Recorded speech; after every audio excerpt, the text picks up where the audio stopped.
విశ్వసించిన ప్రతివానిలో ఆయన బీజం నిలుచుట గనుక వాడు పాపం చేయడు. మొదటి యోహాను పత్రిక 3:8 మనం చదివిన వాక్యము, అపవాది మొదటి నుండి పాపం చేయుచున్నాడు. అపవాది క్రియలను లయపరచడానికి మనుష్య కుమారుడు ప్రభు అయిన యేసుక్రీస్తు వారు ఈ లోకంలో ప్రత్యక్షమయ్యారు, లేదా ఈ లోకానికి వచ్చారు. అదే క్రిస్మస్ అని మనము చెప్తూ ఉన్నాము. వాక్యం చెప్తూ ఉంది. ఈ వాక్యాన్ని మనము గత ఆదివారము చదివాము. గత ఆదివారము ఈ వాక్యం నుండి మనము వాక్యాన్ని, దేవుని మాటలను విన్నాము, నేర్చుకున్నాము.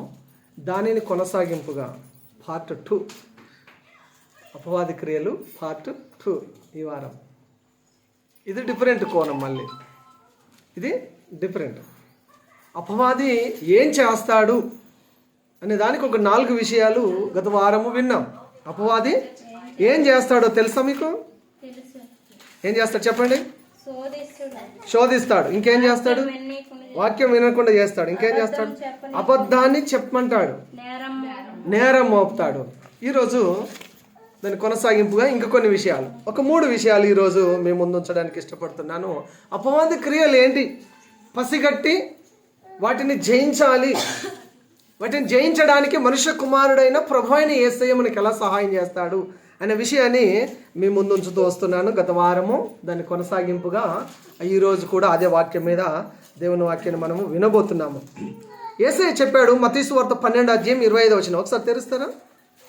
ఈరోజు ఇక్కడ నుండి ఈరోజు వాక్యాన్ని ఈ వచనం నుండి మనం ముందుకు వెళ్తున్నాం. పార్ట్ 2లో ఈరోజు వాక్యాన్ని చూద్దాము. ముఖ్య వచనం చదువుదాము. మత్తయి సువార్త 12:25-26 వచనాలు. మత్తయి సువార్త. ఆయన వారి తలంపులను ఎరిగి తనకు తానే విరోధముగా వేరుపడిన ప్రతి రాజ్యము పాడైపోవును. తనకు తానే విరోధంగా వేరుపడిన ఏ పట్టణమైనను ఏ ఇల్లైనను నిలవదు. సాతానును వెళ్ళగొట్టిన ఎడల తనకు తానే విరోధంగా వేరుపడును. అట్లయితే వాని రాజ్యం ఎలాగో నిలవదు. ఇక్కడ ఎన్ని విషయాలు రాయబడి ఉన్నాయి? 25 నుండి చూస్తే తనకు తానే వేరుపడిన రాజ్యము పాడైపోతుంది. తనకు తానే వేరుపడిన పట్టణము అది నిలువదు. తనకు తానే విరోధముగా వేరుపడిన సాతాను రాజ్యము కూడా నిలువదు. ఒక తెగ, ఆ తెగకు ఆ తెగే వ్యతిరేకంగా నిలిస్తే అది నిలవదు. సాతానుకు సాతానే వ్యతిరేకంగా నిలిస్తే, సాతానుకు సాతానే పోటీగా నిలబడితే ఆ సాతాను రాజ్యము నిలవదు. క్రైస్తవులకు క్రైస్తవులే వ్యతిరేకంగా ఉంటే క్రైస్తవుల ఐక్యత వర్ధిల్లదు. ఎస్సీకి ఎస్సీ వేరుగా ఉంటే వారు వర్ధిల్లరు. బీసీకి బీసీగా వేరైపోతే వాళ్ళు నిలబడరు. ఇంకా ఓసీకి వ్యతిరేకంగా నిలబడితే వాళ్ళు నిలబడరు. ఆ రాజ్యం కానీ, ఆ గుంపు కానీ, ఆ ప్రజలు కానీ ముందు వరుసలోనికి రారు. తనకు తానే వేరుపడిన ఏ రాజ్యమైనా, ఏ పట్టణమైనా, సాతానైనా, అది నువ్వైనా నేనైనా, అది నిలవదు. అది వేరైపోతుంది, అది పడిపోతుంది, నిలబడదు. ఆ రాజ్యము, ఆ వ్యక్తి నిలబడడు అని వాక్యం చెప్తుంది. సాతానుకు సాతాను వేరైపోతే అది నిలబడదు. అందుకనే ఈ సాతానును దేవుని వాక్యం చెప్తుంది. యేసయ్య చెప్పాడు దురాత్మల సమూహం అని బైబిల్ చెప్తుంది. ఎఫెసీ పత్రిక 6:12 నుండి చూసినప్పుడు మధ్యాకాశంలో తిరుగుతున్న దురాత్మల సమూహము అని. తనకు తానే వేరైపోయింది, అది పడిపోయింది, ఆ రాజ్యం నిలవదు. కాబట్టి ఒక సమూహముగా, ఒక గుంపుగా మారి ఆయా సమయాలలో, ఆయా సందర్భాలలో సంఘాన్ని, విశ్వాసులను, క్రైస్తవులను, మనుషులను పట్టి పీడించి శోధిస్తూ అనేక ఇబ్బందులకు గురి చేస్తున్నాడు సాతానుడు. కాబట్టి మనము ఆలోచన చేయగలిగితే సాతానుడు ఏం చేస్తాడంటే ఐక్యతను చెడగొడతాడు. సాతాను ఏం చేస్తాడంటే ఐక్యతను చెడగొడతాడు. ఒక కుటుంబము 5 ఉన్నారు, 4 ఉన్నారు అనుకోండి, వారిని సంతోషంగా ఉండనివ్వడు. సాతాను ఏం చేస్తాడు? వారిని సంతోషంగా ఉండనివాడు. నలుగురిని 4 మార్గాలలోకి విడగొట్టేస్తాడు. అక్కడ దుఃఖాన్ని, కష్టాన్ని, నష్టాన్ని, ఆవేదనను, ఒకరికొకరికి పడని విధానాన్ని క్రియేట్ చేస్తాడు. సాతాను ఏం చేస్తాడు? సాతాను క్రియలు, అపవాది క్రియలు లయపరచడానికి యేసయ్య వచ్చాడు. అపవాది క్రియలు ఏంటంటే మనల్ని సంతోషంగా ఉండనివాడు.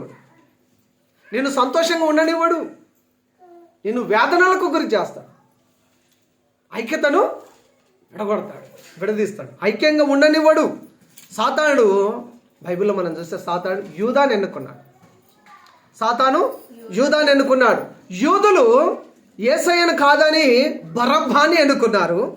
ఇశ్రాయేలీయులు దేవునిని కాదని సౌలును రాజుగా ఇమ్మని కోరుకున్నారు. ప్రజలు బైబిల్ను కాదని డబ్బును ఎన్నుకుంటున్నారు. దేవునిని కాదని దయ్యాన్ని ఎన్నుకుంటున్నారు. ఆత్మీయులను కాదని శరీరానుసారులను ఎన్నుకుంటున్నారు. క్రైస్తవులను కాదని అన్యులను ఎన్నుకుంటున్నారు. సంఘాన్ని కాదని లోకాన్ని ఎన్నుకుంటున్నారు. మేలైనది విడిచి కీడుని ఎన్నుకుంటున్నారు. క్రైస్తవుని ఎన్నిక సరి అయినదేనా? నువ్వు ఎన్నుకునే ఎన్నిక సరి అయినదేనా? ప్రతిరోజు ఉదయం లేచినప్పటి నుండి రాత్రి పడుకునేంత వరకు ఎన్నో వాటిని ఎన్నుకుంటాం, ఎన్నో వాటిని కోరుకుంటాం. సరి అయిన వాటిని ఎన్నుకుంటున్నామా? సరి అయిన వాటిని కోరుకుంటున్నామా? సరి అయిన వాటిని కలిగి ఉన్నామా అని మనల్ని మనం ఆలోచన చేసుకోవాలి. అపవాది క్రియలు మనల్ని ఏమైనా డామినేట్ చేస్తున్నాయా? అపవాది మనల్ని ఏమైనా గైడ్ చేస్తున్నాడా?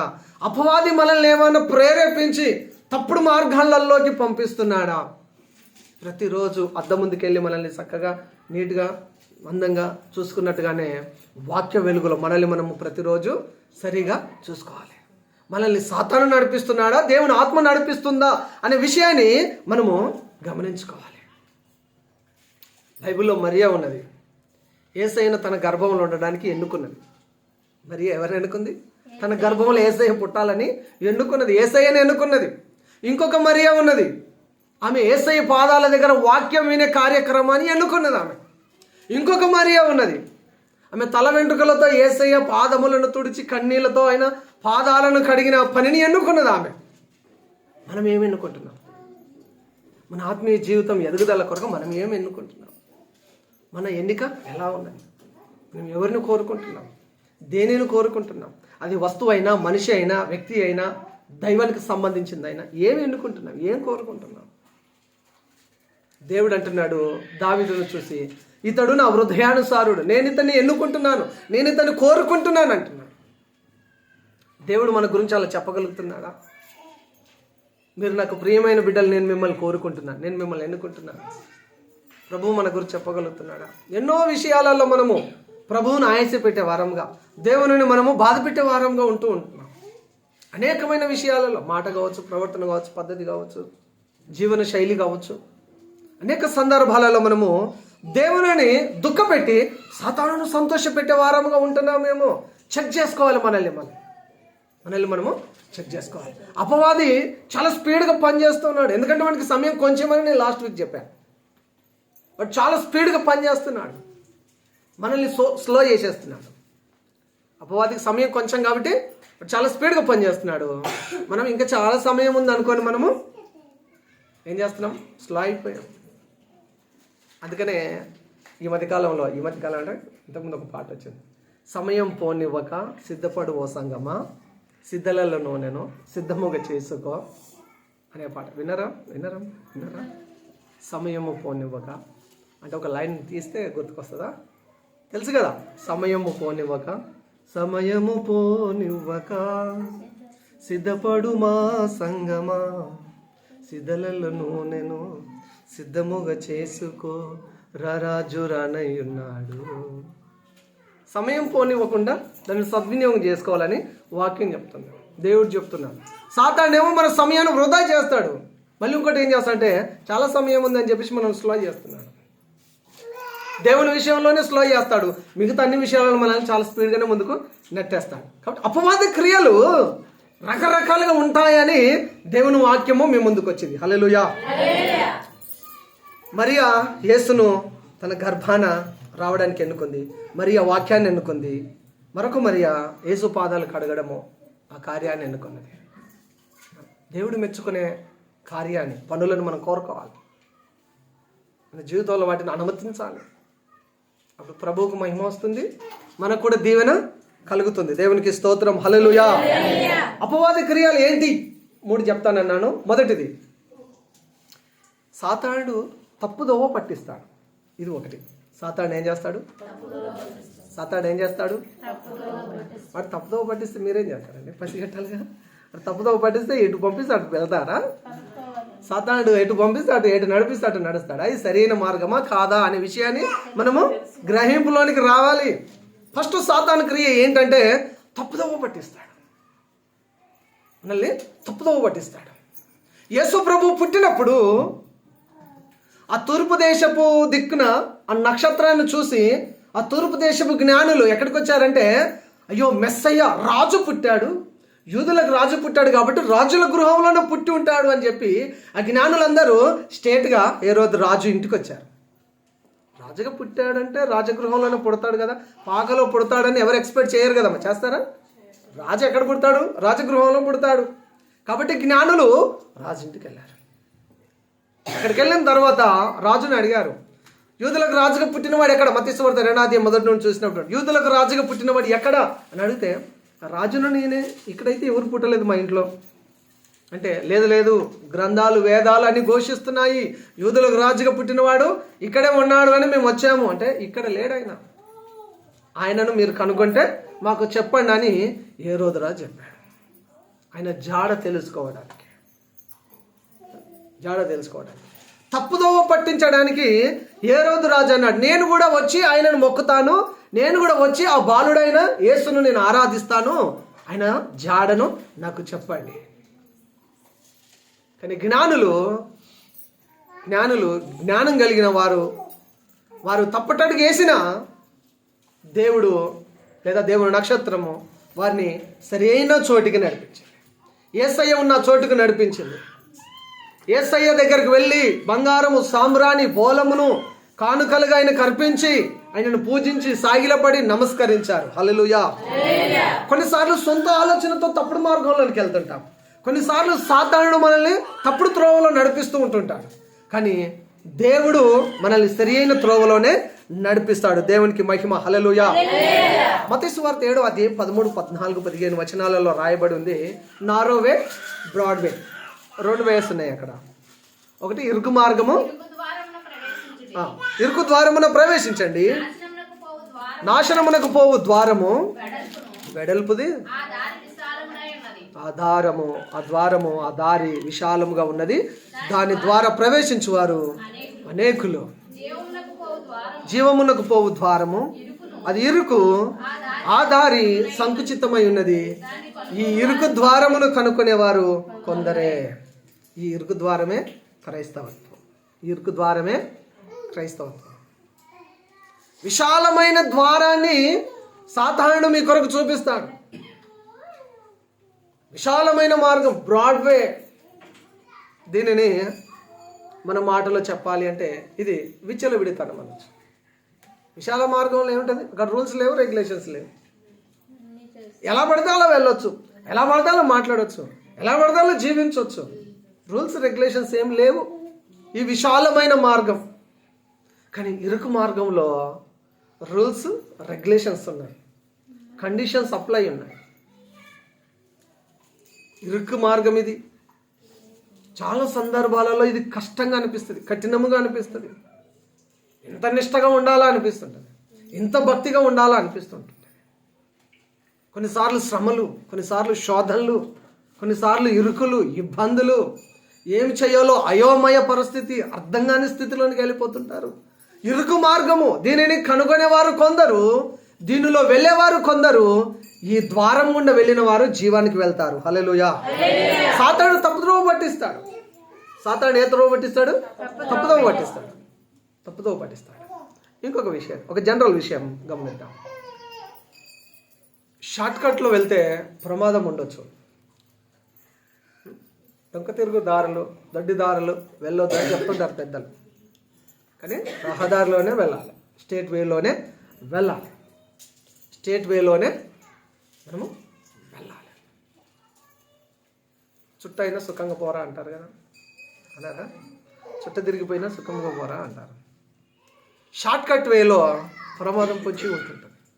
షార్ట్ కట్స్ చాలాసార్లు జీవితాన్ని ఆగం చేస్తాయి. కాబట్టి జాగ్రత్త పడాలి. సాతాను ఏం చేస్తాడు? తప్పుదోవ పట్టిస్తాడు. చదువుతారా? సామెతలు 12వ అధ్యాయము 28వ వచనం. సామెతల గ్రంథము 12:28. నీతి మార్గమునందు జీవము కలదు, దాని త్రోవలో మరణమే లేదు. ఇదే మార్గము, నీతి మార్గము. నీతి మార్గమునందు జీవమున్నది.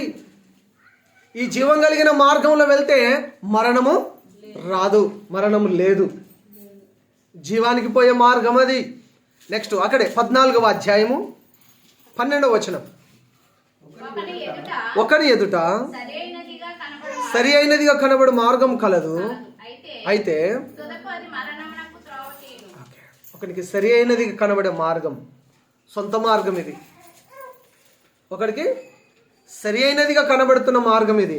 తుదకి ఇది ఎక్కడికి దారి తీస్తుందంట? మరణానికి దారి తీస్తుంది. సొంత మార్గము. తప్పుదోవ పట్టించే సాతాను మార్గాలలోకి వెళ్ళకూడదు. సాతాను మార్గంలోనికి వెళ్ళకూడదు. సాతాను తప్పుదోవ పట్టిస్తాడనే సంగతి మనకు తెలిసినప్పుడు మనం తప్పకుండా వెళ్ళాల్సిన మార్గము యేసయ్య మార్గము. హల్లెలూయా. యోహాను సువార్త 14:6లో యేసయ్య చెప్పాడు, నేనే మార్గము, నేనే సత్యము, నేనే జీవము, నా ద్వారానే తప్ప ఎవరును తండ్రి యొద్దకు చేరలేరు. యేసే మార్గము, యేసే మార్గం, యేసయ్య మార్గం. యేసయ్య మార్గంలో మనము వెళ్ళాలి. యేసయ్య మార్గంలో మనము వెళ్ళే వారంగా ఉండాలి. అక్కడే 19వ అధ్యాయం 21వ వచనం. సామెతలు 19:21. నరుని హృదయంలో ఆలోచనలు అనేకములుగా పుట్టును, యెహోవా యొక్క తీర్మానమే స్థిరము. నరుని హృదయంలో రకరకాల ఆలోచనలు ఉంటాయి, ఎన్నో ఆలోచనలు ఉంటాయి. కానీ దేవుని తీర్మానానికి మనం కట్టుబడి ఉండాలి. హల్లెలూయా. దేవుని తీర్మానమే స్థిరము అనేది మనము గమనించుకోవాలి.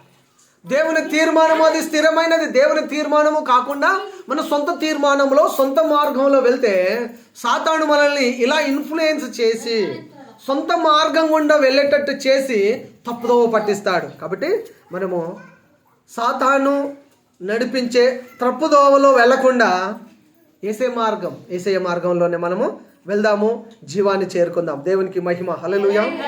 నెక్స్ట్ రెండవది, అపవాది ఏం చేస్తాడు? ఒకటి తప్పుదోవ పట్టిస్తాడు, రెండవది తప్పుడు ఆలోచనలు చేయిస్తాడట. రెండవది ఏం చేస్తాడు? తప్పుడు ఆలోచన చేయిస్తాడు. ఆదికాండం 3వ అధ్యాయం మొదటి నుంచి చదువుతారా? తప్పుడు ఆలోచన చేయిస్తాడు. ఆదికాండం 3వ అధ్యాయము 1వ వచనం తెరవండి. దేవుడైన యెహోవా చేసిన సమస్త భూజంతువులలో సర్పము యుక్తి గలదై ఉండెను, అది ఆ స్త్రీతో, ఇది నిజమా? ఈ తోట చెట్లల్లో దేని ఫలమునైనను మీరు తినకూడదని దేవుడు చెప్పేనా అని అడిగాను. అందుకో స్త్రీ, ఈ తోట చెట్ల ఫలములను మేము తినవచ్చును, అయితే తోట మధ్య ఉన్న చెట్టు ఫలములను గూర్చి దేవుడు మీరు చావకుండానట్లు వాటిని తినకూడదనియో వాటిని ముట్టకూడదనియో చెప్పానని సర్పంతో అనేను. ఇక్కడ చాలా సాతాను ఏం చేస్తాడట? రెండవది తప్పుడు ఆలోచన చేస్తాడు. 3వ అధ్యాయంలో అపవాది అవ్వ దగ్గరకు వచ్చి ఏం చెప్తున్నాడు? ఒక ప్రశ్న, ఇది నిజమా? అసలు ఏది నిజము? మ్యాటర్ చెప్పిన తర్వాత ఇది నిజమా కాదా అని అడగాలి. ఏ ముచ్చట చెప్పకుండా సాతాను అవ్వ దగ్గరికి వెళ్ళి ఇది నిజమా, ఒక అనుమానంతో ఒక ఆలోచన మదిలో మెదిలేటట్టు చేసి, ఇది నిజమా? ఈ తోటలో ఉన్న ఇన్ని ఫలవృక్షాలు ఉన్నాయి కదా, దేవుడు ఏమైనా చెప్పాడా? వీటిని తినాలి, వీటిని తినకూడదు అనేదని చెప్పాడా దేవుడు? ఇది తినొద్దు, అది తినొద్దు అని ఏదో రూల్స్ పెట్టినట్టుగా నాకు తెలిసింది, ఇది నిజమా అని అపవాది లేదా సాతానుడు అవ్వను అడిగినప్పుడు, అవును, ఈ తోటలో ఉన్న అన్ని ఫలాలను మేము నిరభ్యంతరంగా తినొచ్చు, కానీ ఆ తోట మధ్యలో ఉన్న ఆ పళ్ళను మేము తినకూడదు, ముట్టకూడదు, తాకకూడదు, అటువైపు చూడకూడదు అని చెప్పాడు. ఆలోచనలో పడ్డారు. సాతాను చెప్పాడు, అందుకు సర్పము అమ్మా చదవండి. అందుకు సర్పము ఉమ్. మీరు చావనే చావరు మీరు చావనే చావరు, ఏలయనగా ఎలయనగా మీరు వాటిని తిని దినమున మీరు వాటిని తిను దినమున మీ కన్నులు మీ తెరవబడును కన్నులు తెరవబడుననియు. మీరు మంచి చెడ్డలు ఎరిగిన వారై ఉమ్.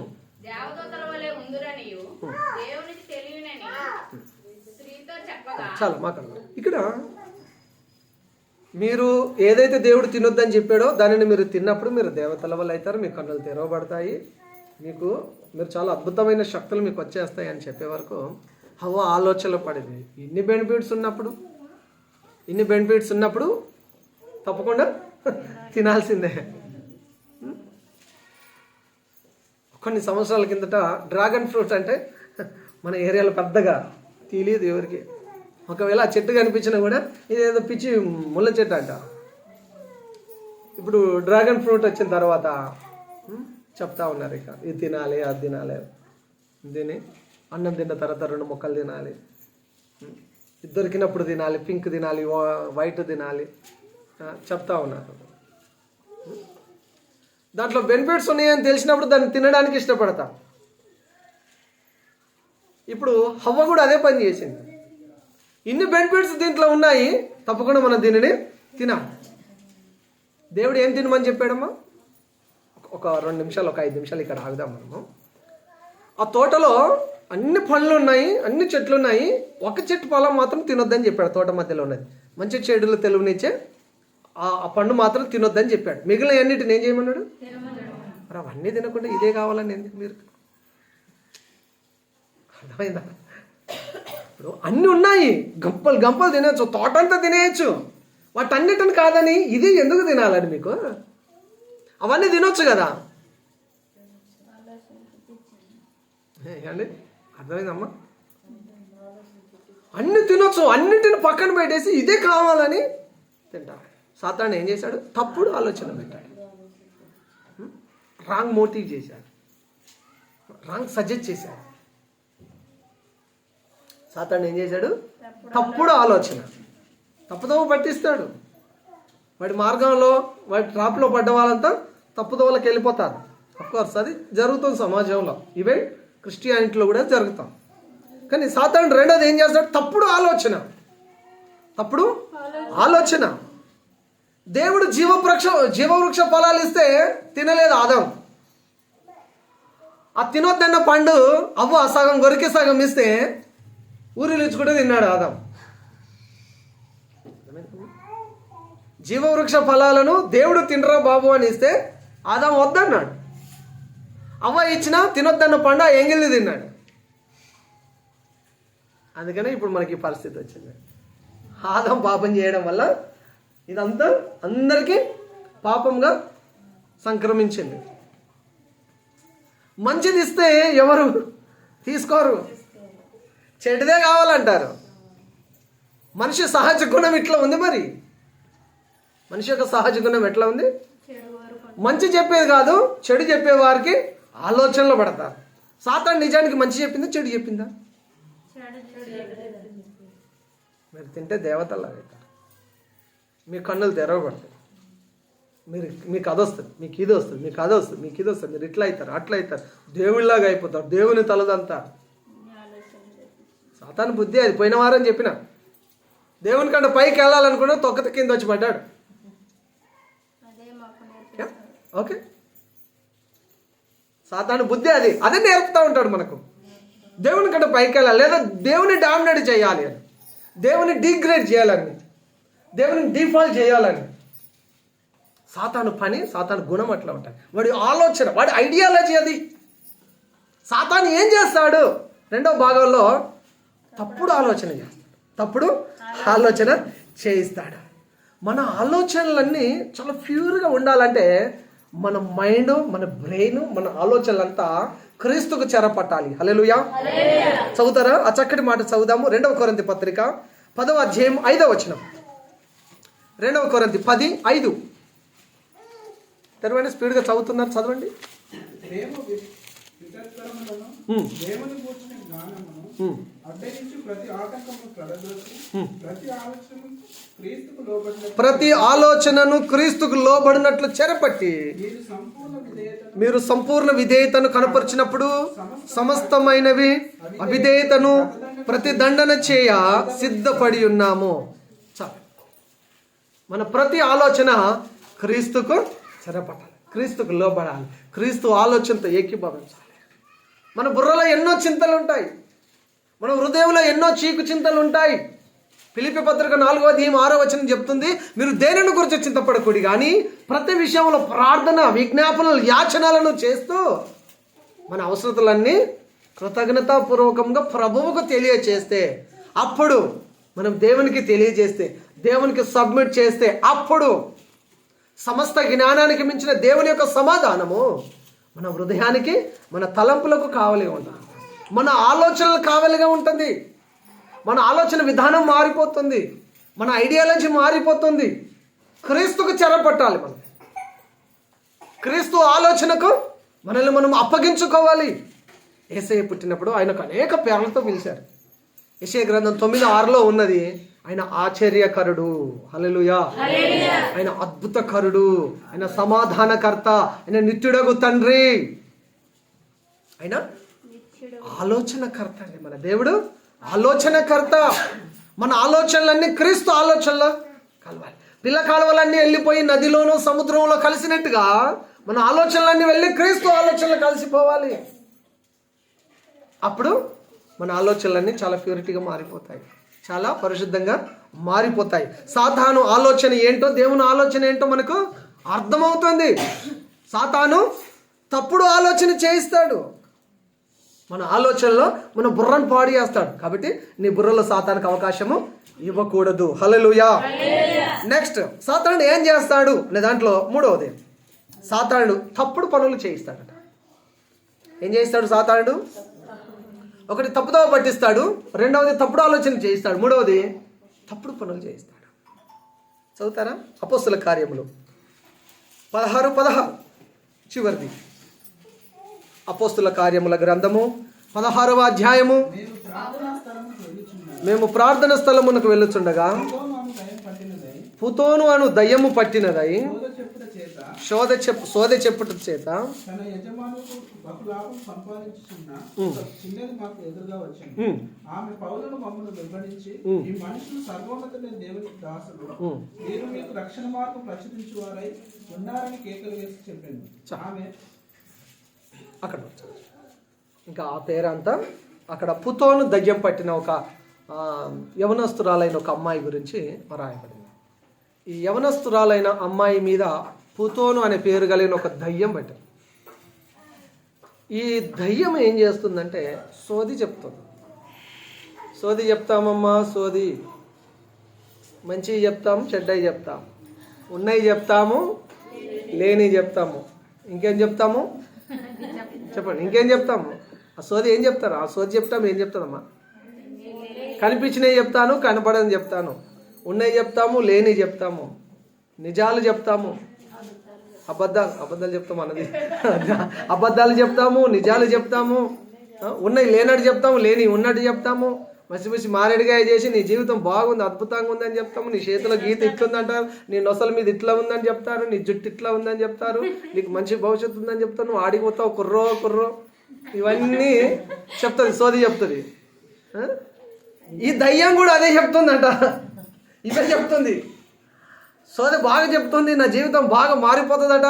పోయి ఒకసారి సోది చెప్పించుకుందామని చెప్పేసి అందరు లైన్ కట్టారట, అందరు క్యూ కట్టి అమ్మ తల్లి పుత్తం దయ్యమా, నా భవిష్యత్తు చెప్పు, నా చరిత్ర చెప్పు, నా జీవితం చెప్పు, నేను ఎట్లా ఉంటాను, రానున్న 5 సంవత్సరాలు ఎట్లా ఉంటాను, రానున్న సంవత్సరాలు ఎట్లా ఉంటాను, ఇల్లు కడతానా, పెళ్లి చేస్తానా, పిల్లలను కంటానా, పెళ్లి చేసుకుంటానా, విడాకులు అయితే ఏదైతే నా బ్రతికేదో చెప్పు అని అందరు క్యూ కట్టి వెళ్ళిపోయి ఆమె దగ్గర అడుగుతూ ఉంటే దయ్యం చెప్తా ఉంటుంది. దయ్యం అబద్ధం చెప్తుందని ఎప్పుడు చెప్పినా చెప్పిన ఇప్పుడు కూడా సాధారణ ఏం చెప్తుంది? సోది అంటేనే అబద్ధం అంటే. మీరు తిడుతుంటారు కదా అప్పుడప్పుడు, ఇక తెలంగాణలో తక్కువ సోది అని మాట వాడాడు, కానీ ఆంధ్రాలో అయితే ఎక్కువ వాడతారు కదా. ఆడ అబద్ధాలు చెప్పిండు అనుకో, సార్ తీసి సోది చెప్తున్నావు అంటారు. సాతాను ఏం చెప్తుంది? అబద్ధాలు చెప్తుంది. నీ జీవితంలో మంచి జరగబోయేదాన్ని కూడా అది చెడుగా చెప్తుంది, చెడ్డదాన్ని మంచిగా చెప్తుంది, మనల్ని తన ట్రాప్లోనికి తీసుకెళ్తుంది. ఈ పుతోను దయ్యం ఏం చెప్తుందంటే అందరు వరుసగట్టి వస్తూ ఉంటుండే, అందరికి సోది చెప్తా ఉంది. ఒక్కొక్కరి దగ్గర యజమాని ఏం చేస్తున్నాడు? కొంత డబ్బు తీసుకుంటున్నాడు, డబ్బు సంపాదిస్తాడు. ఈ వ్యాపారం మీద బాగుంది అనుకుంటున్నాడు ఆ యజమాని. ఈ దయ్యం సోది చెప్తా ఉంది, డబ్బు వస్తూ ఉంది, డబ్బు వస్తూ ఉంది, డబ్బును సంపాదించుకుంటా ఉన్నాడు. వాక్యం ఎంత బాగా అక్కడ రాయబడి ఉంది చూడండి ఒకసారి. బహులాభము, యజమానులకు బహులాభము సంపాదించుచున్న ఒక చిన్నది మాకు ఎదురుగా వచ్చానని అపొస్తలుడైన పౌలు చెప్తున్నాడండి. కార్యముల గ్రంథంలో ఎదురుపడ్డాడు. యజమానులకు ధనాన్ని కూడబెట్టి సంపాదించి పెడుతుందట. సోది చెప్పలేదు. ఏం పనులు ఇవి? తప్పుడు పనులు, తప్పుడు పనులు. ఇంకా కొంతమందిని దయ్యం బట్టి పీడిస్తే, ఇంకా కొంతమందిని వ్యభిచార కూపంలోనికి నెట్టేస్తుంది, ఇంకా కొంతమందిని జూదంలోనికి నెట్టేస్తుంది, ఇంకా కొంతమందిని పాపంలోనికి, ఇంకా కొంతమందిని రౌడీయిజంలోనికి, ఇంకా కొంతమందిని త్రాగుడులోనికి, ఇంకా కొంతమందిని పేకాటలోనికి, ఇంకా కొంతమందికి పంద్యాలలోకి, కెసినో వాటి మీదకి, ఇట్లాంటి అనేకమైన తప్పుడు పనులలోకి సాతాను ఏం చేస్తాడట? నెట్టేస్తుంటాడు. కొంతమంది చైన్ స్మోకర్స్గా, కొంతమందిని చైన్ డ్రింకర్స్గా. ఈ బాటిల్ అయిపోకముందుకు ఇంకొక బాటిల్ తాగుతాడు. ఈ సిగరెట్, ఈ వీడియో అయిపోకముందుకు ఇంకోటి దానికి ముట్టిస్తాడు. చైన్ స్మోకర్ అంటారు అనమాట. 24 hours ఇదే మత్తులో మధ్యంలోనే ఉంటుంటాడు. అట్లాంటి వాళ్ళు బ్రతికిన దండిగా భూమికి బరువు తప్ప ఏ లేదు. వాళ్ళ వల్ల ఆ కుటుంబానికి కష్టమే, ఏ ప్రయోజనం లేదు. వాళ్ళ ద్వారా తప్పుడు పనులు చేయిస్తాడు సాతానుడు. పుతోను దయ్యము అక్కడ అనేకులకు అబద్ధాలను చెప్పి ధనాన్ని సంపాదించి యజమానులకు పెడతాం. ఆ దయ్యం సాతానుడు ఇలా చేస్తాడు. ఇంకొన్ని చెప్తున్నాను మనకున్న సమయంలో. సాతాను ఏం చేస్తాడు? తప్పుడు పనులు చేయిస్తాడట. తప్పుడు మార్గాల్లోకి వెళ్ళకూడదు, తప్పుడు ఆలోచన చేయకూడదు, తప్పుడు పనులలోనికి మనము వెళ్ళకూడదు. హల్లెలూయా. అన్యాయంగా వచ్చింది మనల్ని అన్యాయం చేసి కష్టపడాలి. నాకు ఏదైనా పని చెప్పండి, నేను పని చేయాలి. అంటే నేను పాస్టర్ను కదా, నేను చేసే పని చెప్పాలి. నాకు మళ్ళీ మట్టి మొయ్యండి, రాళ్ళు మొయ్యండి, ఇటుకలు మొయ్యండి అంటే మరి ఇంత కష్టం. అట్లాంటి పరిస్థితి వచ్చినప్పుడు మోస్తానేమో. ఇది చేశాను, ఇదివరకు చేశాను. ఏ పని చేయడానికి నేను సంసిద్ధమే. ఏదైనా పని చేసి డబ్బు తీసుకుంటాను ఫ్రీగా. ఎవరు ఇస్తలేరు, ఎవరు ఇవ్వరు, ఫ్రీగా ఎవరు ఇవ్వరు. కష్టపడాలి, ఏదైనా కష్టపడే సంపాదించుకో. పని లేకపోతే ఖాళీగా ఉంటాను. నేను ప్రార్థన చేసుకుంటాను, వాక్యం చదువుకుంటాను, మెసేజెస్ ప్రిపేర్ చేసుకుంటాను, ఫోన్లు మాట్లాడతాను. అండి నా పని వరకు చెప్తున్నాను. మరి పని చేస్తాను. ఎవరైనా పిలిచి నాకు పని చెప్పారంటే వెళ్తాను, వాక్యం చెప్తాను, ప్రార్థన చేస్తాను, వాళ్ళతో మాట్లాడతాను, వస్తాను. నా పనికి ప్రతిఫలం ఉన్నా లేకున్నా నాకు పని చెప్తే వెళ్ళి పని చేసి వస్తాను. ఈరోజు పని చేసిన దానికి ఈరోజు ప్రతిఫలం లేకపోయినా ఎప్పుడో ఒకరోజు ప్రతిఫలం వస్తుంది అని ఒక విశ్వాసం నాకు. దేవుడు కూడా ఇలా చేస్తాడు. ఇప్పుడు మీ కొరకు నేను ఏదైనా పని చేస్తే మీరు నాకు ఈరోజు ప్రతిఫలం ఇవ్వకుండా ఏదో ఒకరోజు ప్రతిఫలం అయితే ఇస్తారు కదమ్మా. ఇవ్వకుండా అయితే ఊరికైనా పంపించారు కదా ప్రతిఫలం. ఈరోజు లేకుండా ఏదో ఒక రోజైనా ప్రతిఫలం ఉంటుంది కదా, చేస్తారు కదా ఏదో ఒకటి. పని తప్పుడు పనులకు వెళ్ళొద్దని వాక్యం చెప్తుంది. తప్పుడు పనులు చేయిస్తాడు సాతానుడు. సాతానుకు మనము పనిముట్టుగా మారకూడదు, మన దేవునికి పనిముట్టుగా మారాలి. హల్లెలూయా. మన దేవునికి పనిముట్టుగా మారినప్పుడే మన జీవితం అద్భుతంగా మారుతుంది. ఇట్లాంటి పనులు తప్పుదోవ పట్టించి, తప్పుడు ఆలోచన చేయించి, తప్పుడు పనులలోనికి మనల్ని నెట్టే అపవాది క్రియలను లయపరచడానికి ప్రభు అయిన యేసయ్య ఈ భూమి మీద జన్మించాడు. అది క్రిస్మస్. హల్లెలూయా. సాతాను ఉచ్చుల నుంచి, సాతాను తప్పుదోవ నుంచి, సాతాను తప్పుడు ఆలోచన నుంచి, వాడు తలపెట్ట ప్రతి తప్పుడు క్రియల నుంచి ప్రభు మనల్ని విడిపించి ఆయన మార్గంలో, ఆ ఇరుకు మార్గంలో, ఆ జీవ మార్గంలో, యేసయ్య మార్గంలో ప్రభు మనల్ని నడిపించి నిత్య జీవానికి తీసుకెళ్ళి వెళ్ళును గాక. ఆమేన్. ప్రార్థన చేసుకుందాం. ఒక్క నిమిషం తలలు ఉంచి కళ్ళు మూసుకొని ప్రార్థన చేద్దామా? అందరం ప్రార్థన చేసుకుందాం.